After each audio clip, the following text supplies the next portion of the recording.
하나님은 영이시니 예배하는 자가 영과 진리로 예배할지니라.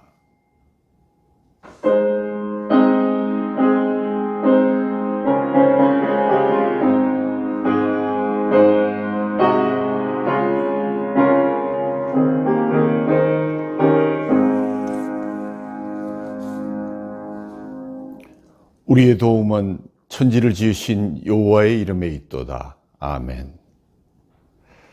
다 같이 사도신경으로 하나님 앞에 우리의 신앙을 고백하시겠습니다. 나는 전능하신 아버지 하나님, 천지의 창조주를 믿습니다. 나는 그의 유일하신 아들 우리 주 예수 그리스도를 믿습니다. 그는 성령으로 잉태되어 동정녀 마리아에게서 나시고 본디오 빌라도에게 고난을 받아 십자가에 못 박혀 죽으시고 장사된 지 사흘 만에 죽은 자 가운데서 다시 살아나셨으며 하늘에 오르시어 전능하신 아버지 하나님 우편에 앉아 계시다가 거기로부터 살아있는 자와 죽은 자를 심판하러 오십니다.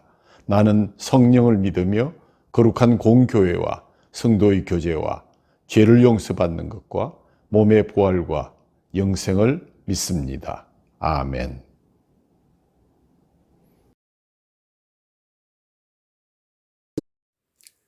무더위도 어느덧 지나가고 가을의 문턱에서 오순절 후 14번째 주일로 인도하신 에베네셀 하나님 아버지, 사랑과 은혜에 감사와 찬송을 드립니다.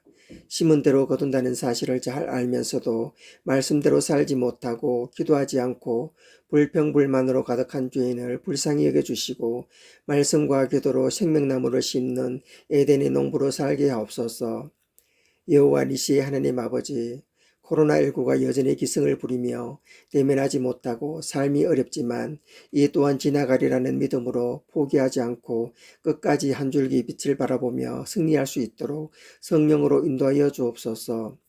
방역수칙을 잘 지키고 영적으로 무장하여 불의와 죄악의 노예가 되지 않고 삶이 예배가 되고 찬양으로 행복한 삶을 누릴 수 있도록 함께하여 주옵소서. 생명의 소중함을 알고 영혼 구원을 위한 십자가의 군병으로 양육하고 믿음의 계들을 이어갈 어린이부, 학생부, 청년부를 새롭게 하여 주시고 유보되고 있는 프로그램들이 속히 재개되고 전도의 활성화로 모든 부서가 부흥하여 주님께 잘했다 칭찬받는 길교회로 세워주옵소서. 예배를 위해 수고하는 권속들을 기억하시고 날마다 감사로 순종하여 주신 사명 기쁨으로 감당하는 일꾼 되게 하옵소서. 주님께서 기름 부어 세우신 김세재 담임 목사님과 유인진 목사님 영육의 강건함을 주셔서 교회 사역의 한계 속에서도 새로운 비전으로 사역을 감당하는 목자로 세워주옵소서. 함께 동역하는 김영수 음악 목사님 성령 충만케 하시사 찬양을 통하여 주님의 영광 나타나게 하시며 당회원을 비롯한 모든 성도가 하나님께 영광이요 하나 되는 길교회로서 길이요 진리요 생명이신 주님만 찬양하게 하옵소서.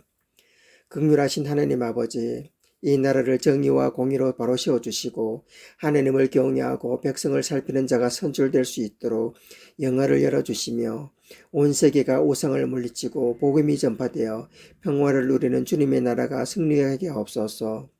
선한 자가 고통을 당하고 악한 자가 활기를 치는 세상에 공평하신 주님을 의지하여 눈물로 회개한 예레미야의 헌신적인 사랑으로 기도하게 하옵소서.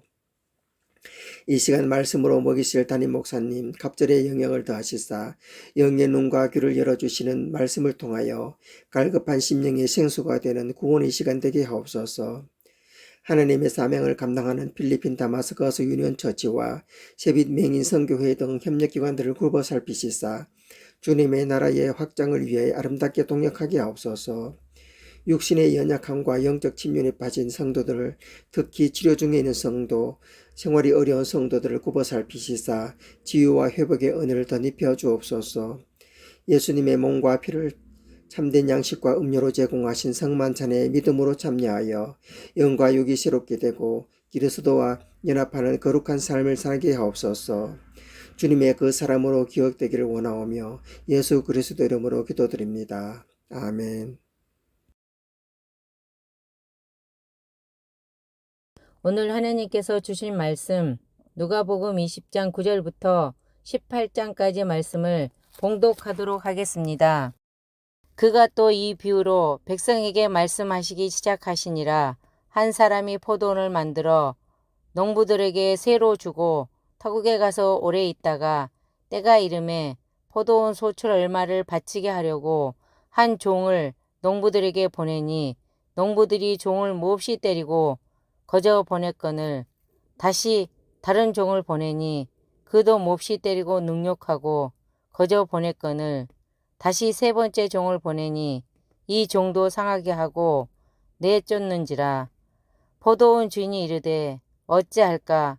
내 사랑하는 아들을 보내리니 그들이 혹 그는 존대하리라 하였더니 농부들이 그를 보고 서로 의논하여 이르되 이는 상속자니 죽이고 그 유산을 우리의 것으로 만들자 하고 포도원 밖에 내쫓아 죽였느니라. 그런즉 포도원 주인이 이 사람들을 어떻게 하겠느냐?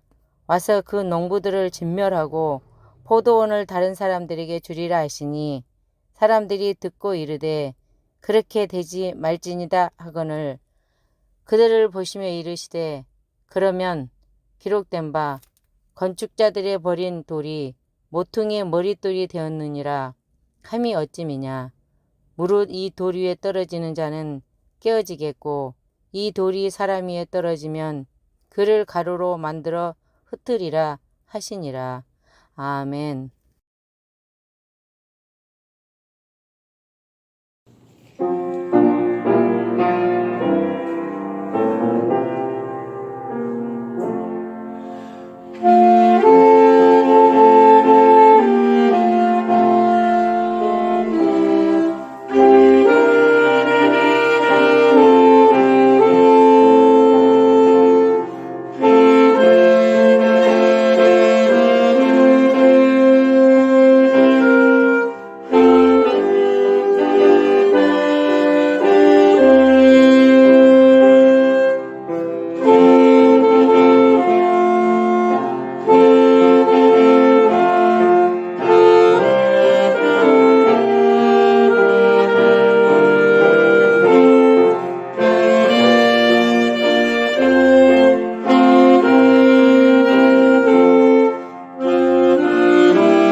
사랑하는 성도 여러분, 지난 한 주간도 평안하셨습니까? 후덥지근한 날씨 속에서도 아침 저녁 선선한 바람이 가을을 재촉하고 있습니다. 우리 함께 예배드리시는 여러분 인사를 나눴으면 좋겠습니다. 가을입니다. 풍성한 열매를 맺으시기 바랍니다. 가을입니다. 영육이 강건하시기를 바랍니다. 아마도 막바지 한두 차례 우레와 천둥의 세례를 거쳐서 풍성한 열매를 맺는 가을을 여러분들 잘 준비하시기 바랍니다. 지난 주일로 인해 예수님의 비유 시리즈 설교가 다 끝난 줄 알았는데 웬 비유가 또 나오느냐고 물으신다면 지난 10편의 예수님의 비유는 갈릴리에서 사역을 마치시고 십자가를 지시기 위해서 예루살렘으로 입성하는 가운데 사마리아 여정에서 누가만 기록했던 예수님의 10편의 비유의 말씀을 우리가 들었습니다. 지난 주일에 주신 이 한문화의 비유를 마치신 예수님은 준비된 나귀 새끼를 타고 예루살렘에 입성하십니다. 이스라엘의 믿음 없음으로 인해서 돌 하나 위에 돌 남기지 아니하고 사라질 예루살렘 성을 바라보면서 울기도 하셨습니다. 그리고 장사하는 이들을 쫓아내시며 성전을 청결하게 하셨습니다. 오늘의 엑스트라 비유의 이 말씀은 예루살렘 성전에서 말씀하신 것으로 누가복음 외에도 마태복음 21장과 마가복음 12장에도 기록이 되어 있는 말씀입니다. 공관복음서에 다 같이 기록된 보편적이고 또 중요한 의미를 가진 마지막 비유로서 십자가를 지시기 직전에 주어진 예수님의 최후 통첩적인 의미가 포함된 종말적 메시지가 들어 있습니다. 특별히 이 말씀은 예수님을 십자가에 못 박으려는 사람들을 면전에 두고 그들과 정면으로 충돌하는 시간에 주신 마지막 비유의 말씀입니다. 그러므로 본문 19절인 마지막 부분에 가서 서기관들과 대제사장들이 예수의 이 비유는 자기들을 가리켜 말씀하심인 줄 알고 즉시 잡고자 하되 백성을 두려워하더라 라고 기록되어 있습니다. 그런가 하면 이 말씀의 내용은 전 이스라엘 역사를 종합하여 짧은 한 비유의 이야기로 축약한 것입니다. 창세기 1장부터 말라기서까지 나아가서 신약을 포함한 성경 66권 전체의 통달을 이 비유가 꿰뚫고 있습니다. 때문에 이 말씀은 전 성경의 요약이요 동시에 재림하실 그날까지의 인류의 역사를 요약한 비교라고 해도 과언이 아닐 것입니다. 누가를 통한 10번의 비유를 통해서 중요한 주제어들, 거룩한 낭비, 이웃, 탐심, 그름, 자리, 탕자, 청지기, 회개, 의롭다 하심, 공정한 문화, 이 모든 것이 하나님의 나라를 바라보게 하시고 우리를 위해서 세워놓으신 보이지 않는 울타리를 확인하게 해주셨습니다. 지난주일 마지막 비유를 전하면서 아직도 예수님의 탄식과도 같은 가슴에 박혀있는 한 말씀이 있다고 말씀드린 바 있습니다. 누가복음 18장 8절 그러나 인자가 올 때에 세상에서 믿음을 보겠느냐. 과연 이 땅에서 믿음을 볼 수 있겠느냐 하는 예수님의 탄식. 오늘의 예수님의 이 마지막 비유는 바로 그 믿음 없음의 탄식을 예언이라도 하듯 주인을 배신한 변망덕한 소작농들에 관한 이야기입니다. 첫 번째 소작 인생입니다. 소작이란 농토를 소유하지 못한 농민이 남의 농토를 빌려서 농사를 짓는 일을 말합니다. 그와 같은 농가 또는 농민을 우리는 소작농이라 부르고요. 소작농은 토지 소유자에게 임대료를 지불하는데 그것을 보통 소작료다 이렇게 하지요. 소작료는 논에서 벼, 밭에서는 감자, 보리, 콩 등으로 이렇게 물납 소작료를 바치는 경우가 있고 화폐로 지불하는 것을 금납 소작료라고 이렇게 얘기합니다. 우리나라에서는 오래전부터 소작료를 3대 7제로 실시하다가 1950년 농지개혁으로 인해서 이 소작제도가 사라지게 되었습니다. 오늘 본문을 간단히 살펴보면 어떤 집 주인이 포도원을 아주 열심히 만들어서 재배에서부터 추수 생산에 이르기까지 그에 필요한 온갖 시설들을 완벽하게 갖추었습니다. 그리고 농부들에게 소작을 주고 먼 나라로 떠났습니다. 추수 때가 되어서 소작 실과를 받기 위해서 자기 종들을 보냈습니다. 그런데 소작농들이 소작료를 받으러 갔던 주인의 종들을 심하게 때려서 중상을 입히는가 하면 또 하나는 돌에 맞아 중태에 이르기도 하고 또 하나는 아예 죽여버렸습니다. 그래서 이번에는 주인이 더 많은 종들을 보냈습니다. 그러나 지난번과 마찬가지로 보내는 족족 핍박하여 죽이기를 일삼았습니다. 골똘히 생각하던 주인이 최후의 방책으로 사랑하는 자기 아들을 자기를 대신해서 보냈습니다. 주인의 아들에게는 감히 그렇게 하지 않고 존경하여 잘 대접하리라고 생각했던 것 같습니다. 그러나 소작농들은 집 주인의 아들을 보고 야, 이 자가 바로 상속자다. 죽여버리자. 그러면 그 유산이 우리의 것이 될 것이다. 라고 말하면서 주인의 재산을 몽땅 하기 위한 기회로 삼고 그 아들을 포도원 밖으로 끌고 나가서 그만 죽여버렸다는 그러한 이야기입니다. 여러분 생각에 포도원 주인이 돌아왔을 때 이 소작농들을 어떻게 했을 것 같습니까? 누구라도 대답은 분명히 같을 것입니다. 그 악한 소작농들을 단번에 처단하고 그 포도원은 다른 소작농부들에게 넘겨줄 것입니다. 이 비유에서 포도원 주인은 하나님을 의미합니다. 소작 주인이 포도 수확에 필요한 모든 시설들은 물론 심지어 수확물 보존과 보호를 위한 망대에 이르기까지 제반 설비들을 완비해서 소작농들에게 포도원을 맡겼습니다. 이 소작농들은 선택된 백성인 이스라엘을 가리키는데 이처럼 하나님께서는 우리 인생들에게 삶의 열매를 맺을 수 있도록 필요한 모든 것을 준비하고 맡겨주셨습니다. 달란트의 비유에서 하나님께서 각각 그 재능대로 5달란트, 2달란트, 1달란트를 맡긴 것처럼 모든 인생들에게 재능에 따라 공평한 소작의 기회를 주셨습니다. 자신의 건강이나 생명도, 가정도 모두 하나님께서 맡기신 것입니다. 다시 말하면 모두가 하나님의 것으로 하나님께서 인생들에게 위탁한 것입니다. 인생은 소작 인생에 지나지 않습니다.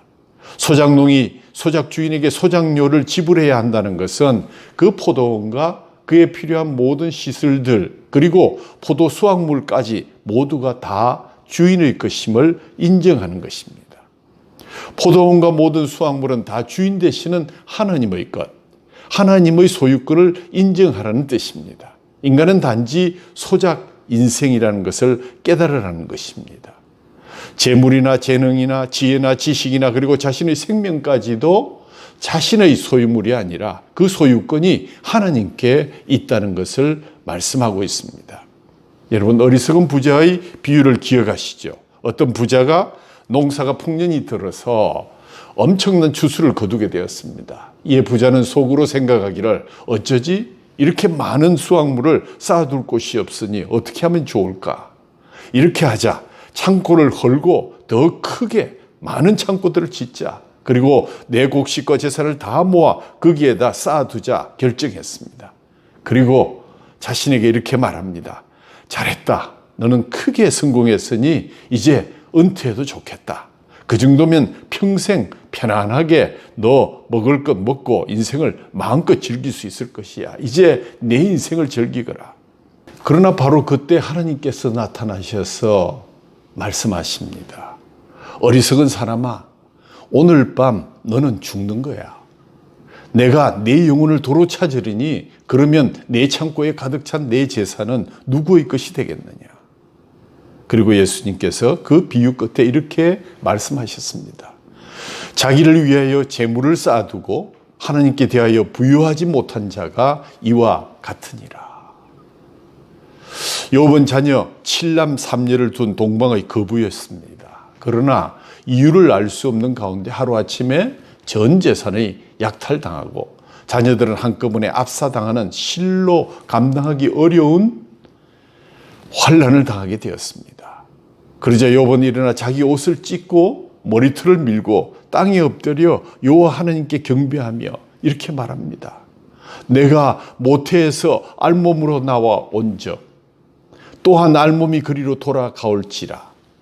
주신 이도 여호와시요 거두신 이도 여호와시오니 여호와의 이름이 찬송을 받을지니이다.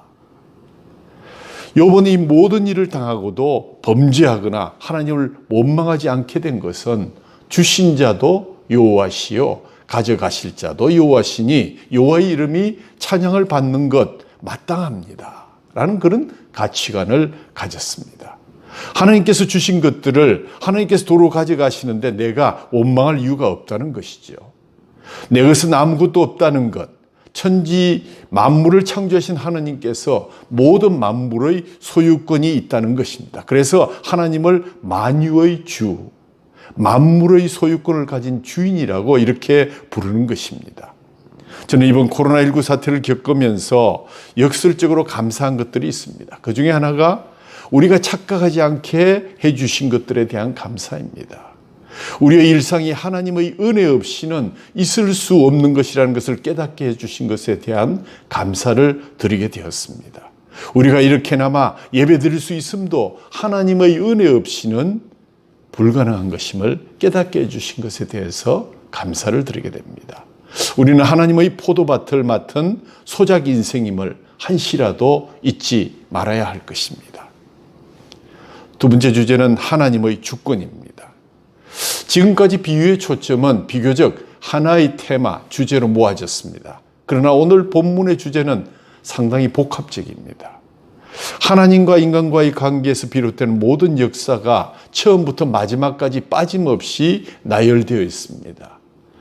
여기에는 하나님은 어떤 존재냐 하는 실론이 나와 있는가 하면 인간의 존재는 무엇인가, 그 역사는 어떻게 영위되고 있는가를 설명하는 인간론도 발견할 수 있습니다. 그리고 선지자를 보내신 하나님의 의도와 그 사명을 말씀하시고 이제 최후의 방법으로 예수 그리스도를 보내시는 입장과 상황과 그 결과를 말씀하십니다. 이것은 기독론과 구원론에 해당됩니다. 나아가서는 역사의 최후 종말론까지 다 설명해 주는 것이 오늘 본문의 내용입니다. 본문이 소개된 약 2000여 년 전의 이스라엘 사람에게는 흔히 있었던 일을 그 배경으로 한 것입니다. 당시 교통수단이 좋지 않았기 때문에 한번 이사를 한다든가 멀리 장사라도 떠나가면 쉽게 왕래하기가 어려웠습니다. 그래서 소식을 자주 전하지 못한 채 몇 년이고 있다가 돌아오기가 일쑤였습니다. 이 때문에 훌쩍 떠났던 사람이 저곳에서는 벼슬아치가 되기도 하고 작은 마을에서는 왕이 되기도 하는 그런 일들을 생기는 시대를 배경으로 오늘의 비유가 주어졌습니다. 좋은 포도원을 만들어 놓고 이 주인이 다른 나라에 갈 일이 있어서 이것을 세를 맡기고 떠났다는 이야기입니다. 그런 후 얼마를 있다가 그동안 포도도 많이 따고 포도주도 많이 만들어 큰 수확을 올렸을 터이니 이번에는 그 소출의 얼마라도 새로 바치게 해야 됐다고 해서 종을 보내게 되었습니다. 소작을 맡은 농부들은 아마도 억울한 생각이 들 수도 있었을 것입니다. 자기가 애쓰고 노력해서 포도원이 이만큼 소출이 생길 정도로 자리를 잡게 되었다고 생각할 수 있을 것입니다. 주인은 외국에 살면서 그들도 보지도 않다가 갑자기 나타나 소작료를 챙기려 합니다. 감사한 생각보다는 아깝다는 생각이 들 수도 있습니다. 그러나 그것은 하나님의 주권을 인정하지 못하는 잘못된 생각입니다. 그랬더니 포도원 농부들은 마땅히 내놓아야 할 세는 주지 않고 주인 대신 보냄을 받은 종들을 때리고 능욕하고 돌려보내고 심지어 죽이기도 했습니다. 도대체 이들이 때리고 능욕하는 목적이 어디 있겠습니까? 그렇게 함으로써 다시는 세를 받으러 못 오게 하도록, 그래서 관계가 끊어지면 나중에 결국 그 포도원을 자기들이 인수할 수 있을 것이다. 그러나 주인은 다른 종을 계속해서 보냅니다. 그럴 때마다 이들은 두 번, 세 번 다 똑같은 방법으로 능욕하여 돌려보내고 마태의 기록에 의하면 죽이기도 했습니다. 이제 주인은 마지막으로 생각하기를 지금까지는 아마도 종들이 가서 그를 트이니 이번엔 최후의 수단으로 내 아들을 보낸다면 아들의 말은 듣지 않겠는가 하는 바람으로 사랑하는 아들을 위험을 무릅쓰고 보내게 되었습니다. 그런데 이들 악한 소작 농부들은 오히려 주인과는 정반대의 생각의 일치를 보았습니다. 이 사람은 주인의 상속자인 하나뿐인 아들이니 이를 죽이게 되면 유산의 전부가 자신들의 것이 될 수 있다는 생각을 하게 되었습니다. 그리하여 그 아들을 포도원 밖으로 내어 쫓아 죽이고 말았다는 이야기입니다. 예수님 말씀은 사실이 그렇다면, 이것이 팩트라고 한다면 그 주인이 돌아와서 어떻게 하겠느냐? 다 진멸하고 포도원은 다른 사람들에게 주는 것이 당연하지 않겠느냐는 말씀입니다. 남이 땀 흘려 마련한 포도원을 빼앗기 위해서 주인의 아들까지도 죽여버리고 살아남기를 바라는 이 엄청난 죄와 부조리를 주인은 결코 더는 용납치 못한다는 말씀입니다. 이 당연한 결과는 이 세상 끝에도 마찬가지로 일어날 것이며, 보다 직접적으로는 너희가 지금 나를 죽이려고 하는 바로 이 순간이 그와 같은 순간이라고 말씀하고 계신 것입니다. 이스라엘 사람들에게 있어서 포도원은 너무나도 상식적인 이야기이기 때문에 누구나 잘 알 수 있는 소재입니다. 덧붙여서 말씀에 극상품 포도나무를 심었다는 이야기를 많이 하고 있는데, 말씀의 요점은 하나님이 이 포도원을 아주 귀하게 여긴 주인이라는 사실입니다. 그리고 그 포도원을 이스라엘에게 믿고 맡겼다는 것입니다. 크게는 하나님이 온 우주를 창조하시고 그 속에 사람을 지으시어 친히 창조한 것들을 맡겨주셨습니다. 그래서 창세기 1장 28절에 보면 땅을 정복하고 관리하며 다스리게 하셨습니다. 이는 참으로 피조물들에게 주신 최대의 특권이며 책임일 수 있습니다. 그리고 오늘 본문 말씀에 의하면 창조주이신 하나님, 그 주인이신 하나님께서 오래 무던히도 참으셨다는 사실입니다. 잘 못하는 일, 악한 행동을 다 하시면서도 2번, 3번 계속 종을 보내시고 마지막에는 아들까지 보내시는 하나님의 깊고 아픈 사랑과 인내를 우리는 발견하게 됩니다. 우리는 다른 사람이 심판받기를 바라며 저런 녀석을 왜 그냥 두느냐고 쉽게 얘기하지만, 그가 내 아들, 내 자식이라면 무엇이라고 여러분은 변명하시겠습니까? 그저 철이 없어서 그런다고 하지 않겠습니까? 그리고 본래는 그런 아이가 아닌데 친구를 잘못 사귀어서 잠깐 실수한 것이니 용서해달라고 변호하지 않겠습니까? 여기서 우리는 심판의 깊은 의미를 찾아야 합니다. 악하다고 판단될 그때 우리를 심판하셨다면 우리 중에 살아남아 있을 사람이 누가 있겠습니까? 아무도 없을 것입니다. 어처구니 없는 엄청난 죄를 계속 지으면서도 회개할 생각조차도 않는 우리를 사랑의 하나님은 두고 참으신 것입니다. 아들을 보내시기까지도 또 참고 또 참으셨습니다. 그 아들조차도 기어이 제물로 삼으려는 것을 전능하신 하나님께서 몰랐을 리 없건만, 하나님은 그 아들을 또 보내시고 십자가에 달리기까지 하셨습니다. 그러나 한 가지 꼭 알아야 될 것은 하나님의 인내에도 반드시 한계가 있습니다. 오래도록 많이 참으십니다. 그러나 그 인내에 끝이 있습니다. 이제 그 아들을 보내시고는 그것이 마지막이라는 것입니다. 더 이상 참지 않으신다는 것을 우리는 알아야 할 것입니다. 일찍이 선지자들을 보내시어서 여러 모양 여러 방법으로 일깨워 주시고 경고하지 않으셨습니까? 어떤 때는 두렵고 떨리는 사건을 만나기도 하며 멀고 가까운 삶의 현장에서 직접 간접으로 심판의 경종의 사건이 보여지고 기적이 들려지며 가까이 오게도 됩니다. 문제는 그런데도 불구하고 우리가 전혀 회개하지 하려 않는다는 것입니다. 충분히 알 수 있도록 정신 차릴 만큼 경고하고 참고 또 참으시는 하나님. 그러나 어느 순간에 아들을 보내심으로 그 참으심은 끝이 나고 이제는 진멸하시겠다 라는 말씀을 하십니다. 오늘 본문에서 가장 문제가 되는 것이 무엇이냐고 할 때 그것은 바로 뉘우치지 못하는 악한 소작농들의 죄, 곧 우리의 죄입니다. 그렇다면 좀 더 구체적으로 말할 수 있는 이들의 죄가 무엇일까요? 그것은 이 사람들 번제의 근본적인 것은 하나님의 주권을 인정하지 않는다는 데 있습니다. 포도원은 영원히 주님의 것입니다. 그런데 내 것으로 만들겠다는 착각을 합니다. 그보다 아예 내 것이라는 집념으로 스승치 않고 주인의 아들을 죽이기까지 합니다.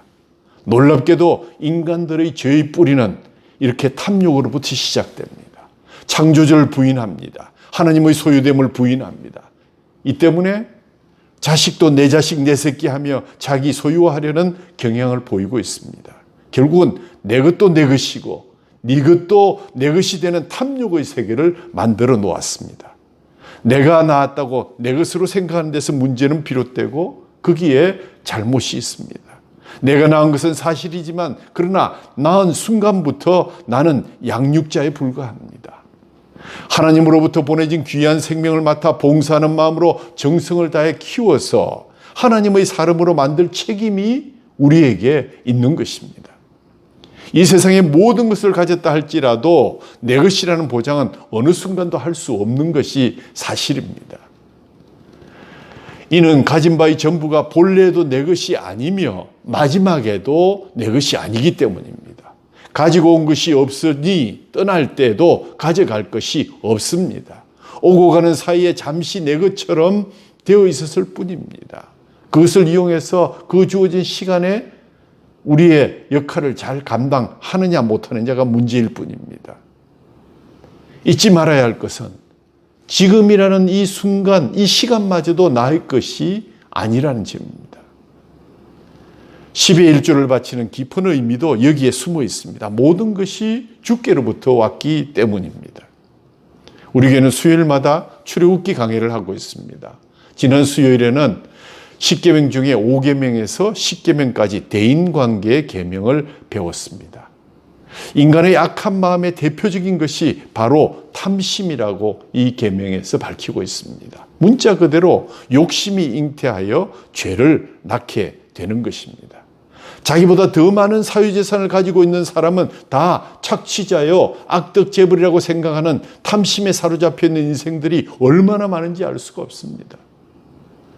그리고 그런 탐심을 오히려 정당한 것이라고 생각하면서 부자의 재산을 빼앗아 가난한 사람들에게 똑같이 나누는 것이 당연하다고 선동하는 자들이 바로 공산주의자들 아니었습니까?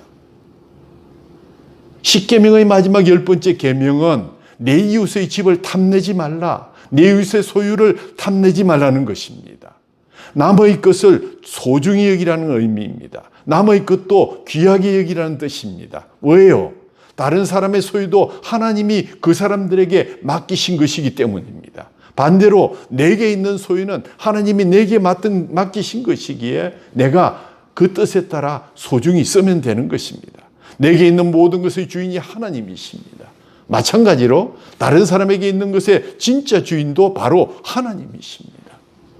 다른 사람에게 있는 것은 하나님이 그들에게 맡기신 것입니다. 그러므로 내가 남의 것을 탐내면 하나님의 주권을 범하는 것입니다. 탐심이 이렇게 큰 죄가 될 수 있다는 사실을 꼭 기억하셔야 됩니다. 우리에게는 관리인으로서, 청지기로서의 상당한 자유를 누리게 하셨습니다.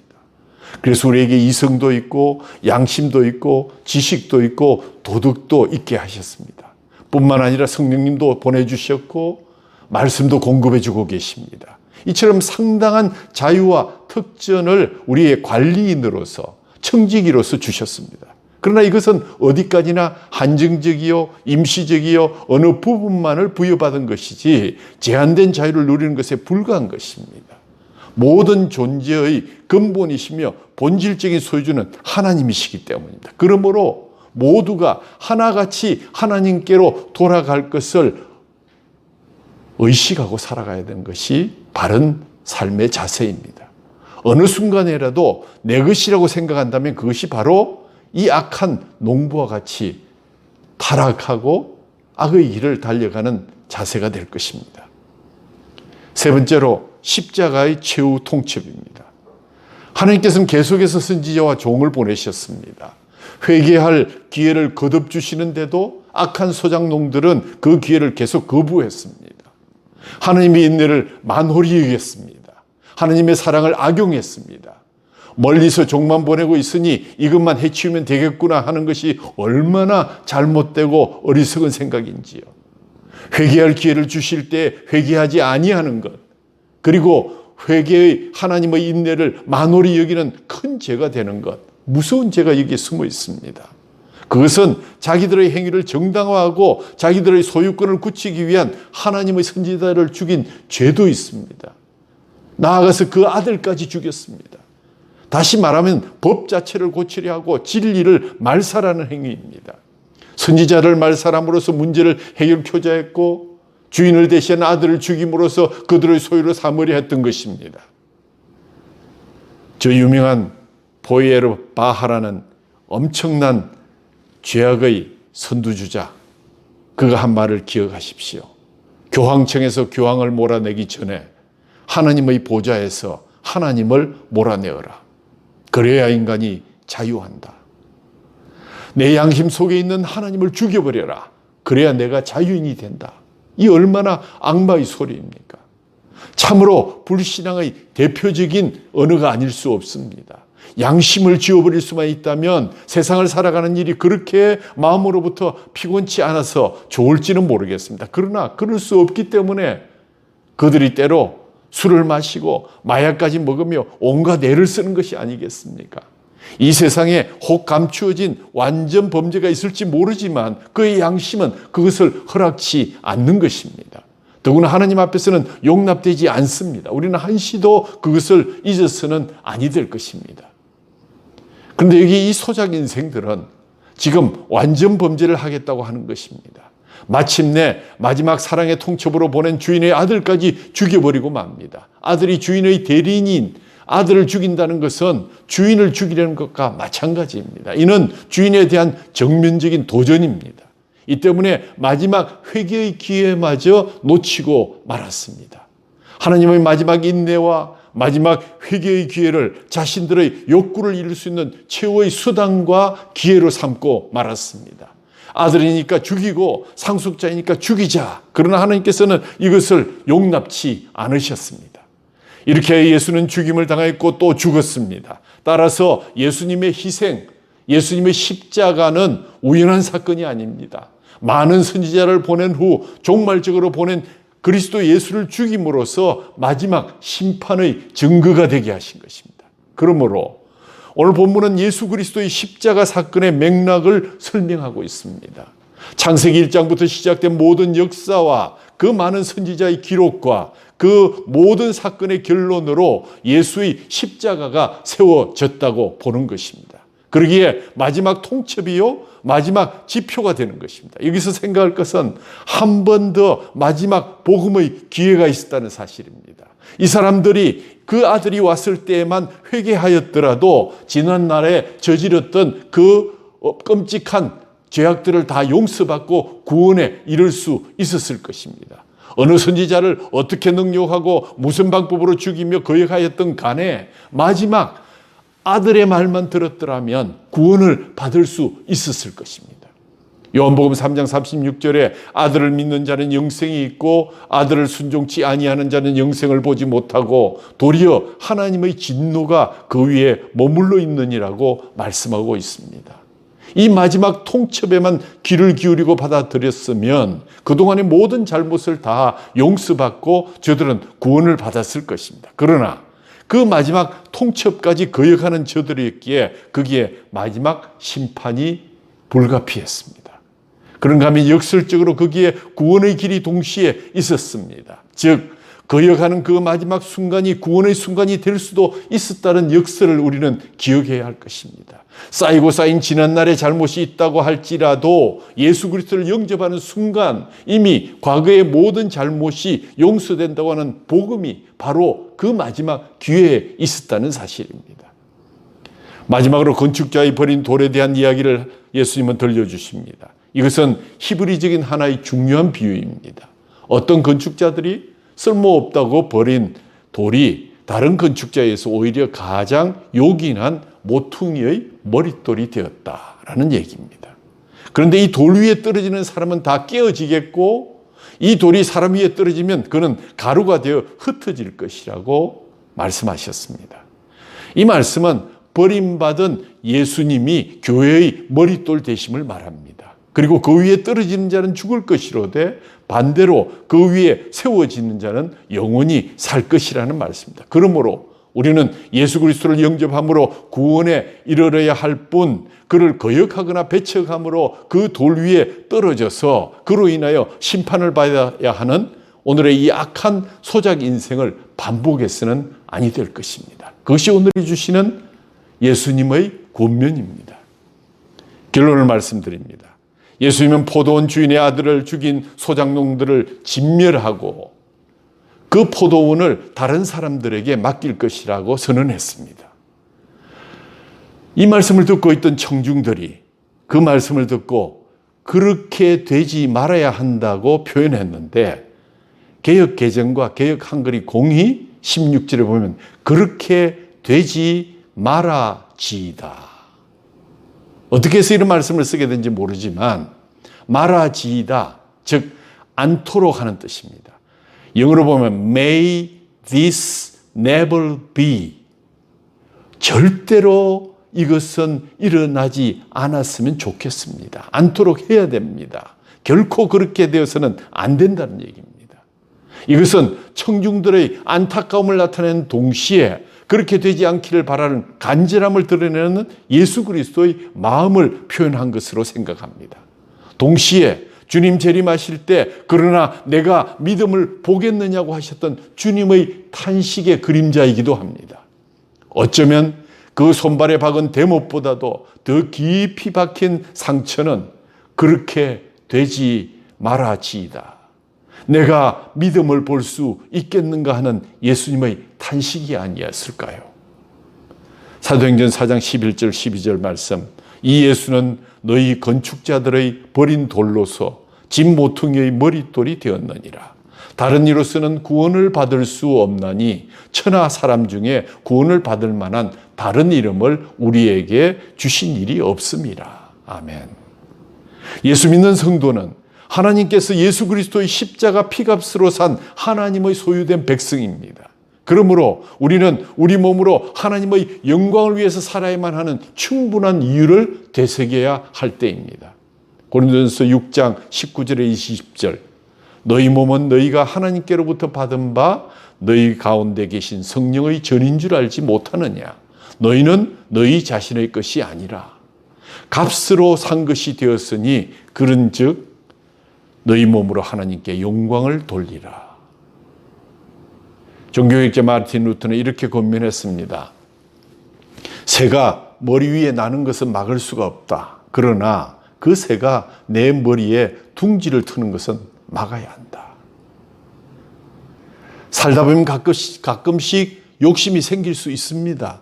때로 정말 그 탐욕으로 넘어지기도 합니다. 그러나 누구라도 막을 수 없습니다. 그러나 그 욕심이 내 마음에 둥지를 틀고 자리 잡는 것은 한사코 막아야 한다는 것입니다. 내가 그 욕심에 휘둘리고 그 욕심에 따라 행동하는 것은 막아야 합니다. 악함은 보시다시피 반복됩니다. 그 악함은 점점 더 완악해지기 때문입니다. 그렇게 되지 말아지이다. 그렇게까지 가서는 안 될 것입니다. 십자가의 마지막 기회를 놓쳐서는 안 된다는 것이 오늘 예수님의 비유의 결론입니다. 우리는 하나님의 포도밭을 지상에서 소작받아 소작하고 있는 농부들입니다. 매일의 결산과 마지막을 결산해야 하는 소작 인생임을 깨닫고 삶의 주인이 되시는 하나님의 뜻을 따라 하나님께 영광을 돌리시는 성도 여러분의 삶이 복되고 영광스럽게 되시기를 축원합니다. 우리에게 주신 이 소작의 터가 바로 천국의 그림자가 아닐까요? 너희는 유혹의 욕심을 따라 썩어져가는 구습을 따르는 옛사람을 벗어버리고 오직 너희의 심령이 새롭게 되어 하나님을 따라 의와 진리의 거룩함으로 지으심을 받은 새 사람을 입으라는 말씀을 아멘으로 받으시는 저와 여러분 되기를 간절히 소원합니다. 아멘. 하나님 아버지, 그렇게 되지 말아지이다. 결코 그렇게 되어서는 아니 될 것입니다.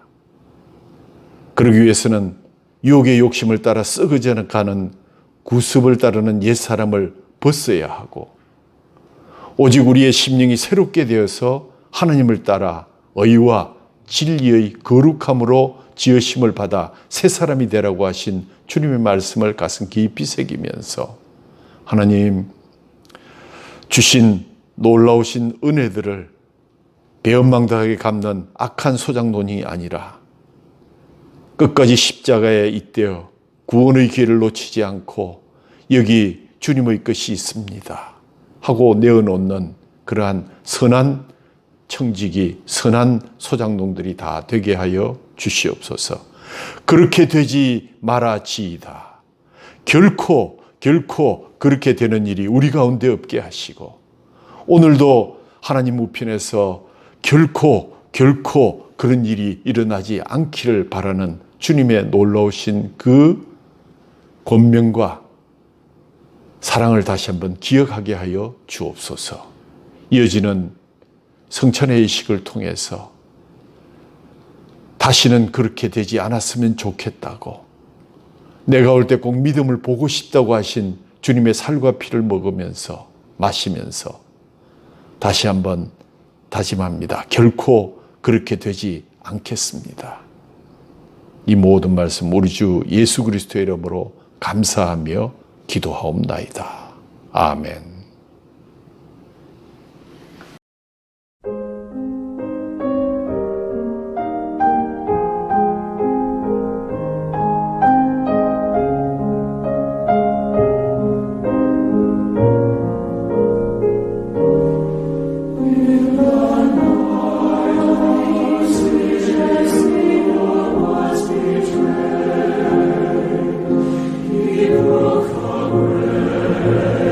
And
우리 주 예수 그리스도의 은혜와 하나님 아버지 극진하신 사랑하심과 성령님의 위로하시고 교통하심이 우리에게 맡겨주신 소작의 인생을 이 땅의 천국으로 생각하고 땀 흘려 열심히 남겨서 주님 원하시는 그날에 작은 것에 충성하여 많은 것을 남겼다고 칭찬하시며 주님 나라 잔치에 참여하라는 주님의 그 상급과 칭찬을 받기를 소원하기는 사랑하는 길교회 성도들 머리 위에 그들의 가정과 기업과 그들의 자녀들 위에 그리고 저 북녘 땅에서 지금도 주님의 애소함과 다시 오심을 기다리는 희년의 백성들 머리 위에 그리고 사랑하는 조국 대한민국 위에 지금부터 영원까지 함께 계시기를 간절히 축원하옵나이다. 아멘.